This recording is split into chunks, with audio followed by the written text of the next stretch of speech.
এই তোর তো আরে এই আসলে তোর তো আসলে বেয়াদ হয়ে গেছে স্যার, ভারী বেয়াদ হয়ে গেছে তোরা। যা যা এখান থেকে যা। দেখছেন ভাই, দেখছেন ওকে ছেড়ে দিলেন কেন? দিতাম চট করে দুইটা কানে নিচে দিতাম। ভাই আপনার সাথে ভালো কেন, এজন্য তো আপনার লয় থাকি। এই মিতুল, এদিকে আসো। তুমি শুনলাম যে স্কুলে পড়ালেখা কিছুই করতেছো না, ফিল্ম নিয়ে দৌড়াদৌড়ি, ক্লাস ফাঁকি দেওয়া। হেডমাস্টার সাহেব কিছুক্ষণ আগে আমাকে ফোন করলো। তুমি পেয়েছো নাকি?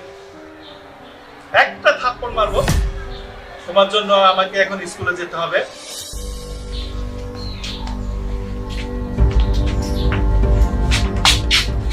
দাঁড়াও, কি হয়েছে? এভাবে হাত নিয়ে নাড়ানাড়ি করতেছে কেন?